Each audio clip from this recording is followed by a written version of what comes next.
FlexTech is a programmable electrical system designed to control loads and customize vehicle operation. In part 1 of this tutorial, we will discuss the FlexTech components.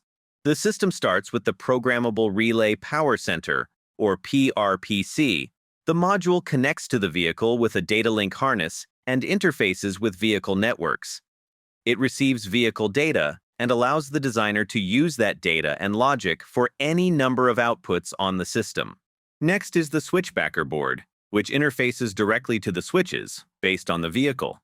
Every other module in the FlexTech system connects to the PRPC with a LIN harness.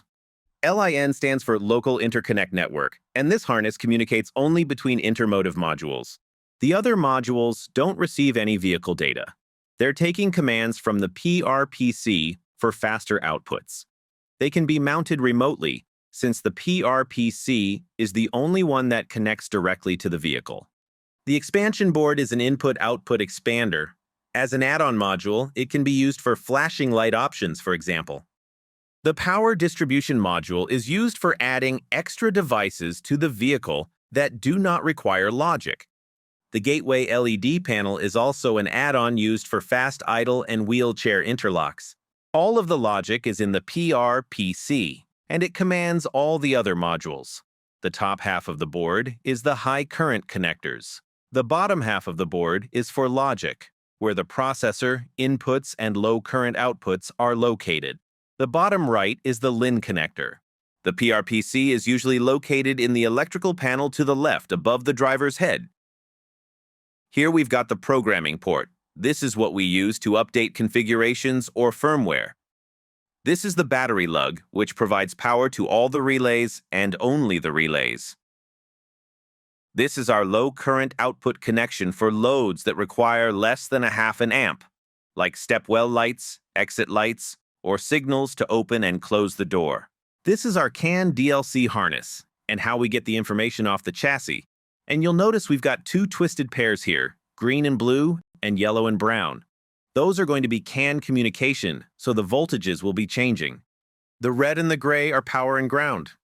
This 12-pin connector here is all the input connections. 3 of them can be configured for power or ground. The rest of them are all going to be ground. The brown wire on this bus is wired to the lift door. The lift door input is always wired to input number 10, regardless of the bus manufacturer or color of wire. The other connector here is our LIN connection, where we communicate with the switchbacker board. This is the onboard beeper. This can be programmed to make several different sounds. We can do a pulsing output, we can do a slow pulse, a fast pulse, or continuous. It makes it easier for the driver to understand what we're trying to warn them about by making different sounds. All these connectors here are your high current outputs. This is from the relays. Anything over 0.5 amp will come out this side. You'll notice we've got this little 2-pin in the middle, and this is just for the ground. This grounds the coil of the relays. You'll notice there's 2 positions here. You only need to have 1 ground wire here. It's okay if you put both in, but you only need 1. The bottom one is where we send power out to the lift. The switchbacker board is the FlexTech switch interface. Here is a quick overview of the switchbacker board details. Located at the top of the SBB module are the low current outputs. The inputs are located at the bottom of the module. SBB will be located near the bank switches. Depending on where the switches are, it can be down below or overhead. This is the switch panel. All the switches are load indicating.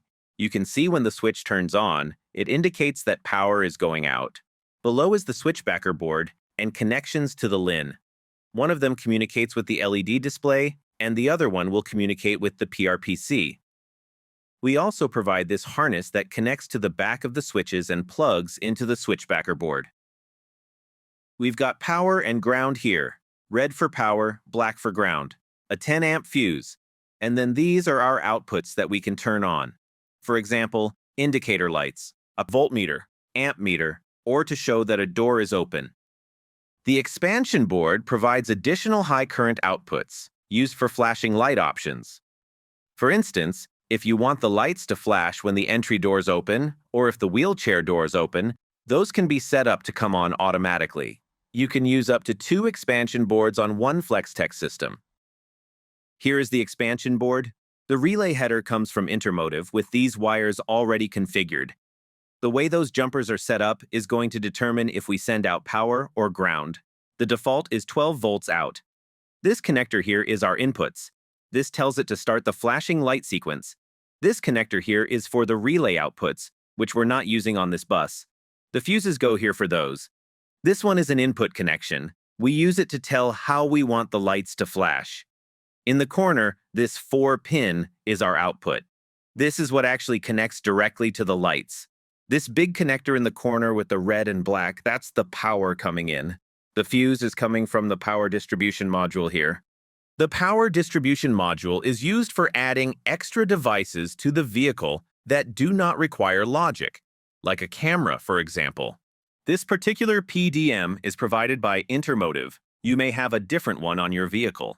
Let's take a look inside. If you look at the lid, it indicates the fuse numbers. Then, you can verify that by looking at the manual. That will tell you the function of these. They are also in our CAD drawings that are available in the instructions. The other half contains the relays that power up those fuses. Everything is labeled with the relay number and the fuse number. The connectors are labeled as well. In this particular bus, anything that's red is ignition hot. Anything that's purple is battery hot. This is relay 3. Everything on this connector is powered by relay 3. If you want to add a device to a bus after you've already received it, you can take any of these open connections to add things like your camera, DVR, farebox, two-way radios, etc. Do not make connections through the PRPC. Make sure you're using the spare circuits. It will be clearly spelled out what's available. Here's the power stud for battery hot. Here's the ground bar where all the circuits are grounded. The gateway add-on is used for fast idle and wheelchair lift interlocks. The LED panel will display the status of the current condition and will be mounted on the dashboard within view of the driver. Lights will indicate the lift door, fast idle, lift power, park brake, transmission in park, and shift lock. The data link connector is a T-harness that connects the vehicle's OBD2 or factory gateway module to the FlexTech PRPC module. Depending on the vehicle, it will be mounted below the dash, behind the center console, or behind the glove box. This is a 2026 Ford E-Series, so we plug in our T-harness to the vehicle harness under the dash, and the other side goes into the vehicle OBD2 gateway module. At this end, we plug in our DLC extension. That harness will run down through the stepwell and then back up behind the driver to the PRPC. For a 2023 and newer Ford Super Duty, the OEM gateway module is located behind the center console. See instructions for step-by-step details on how to access. For a 2022 and newer Ram ProMaster, the OEM gateway module is located behind the glove compartment. Also, see instructions for step-by-step details. This FlexTech tutorial is continued in the next video, Part 2, Operation.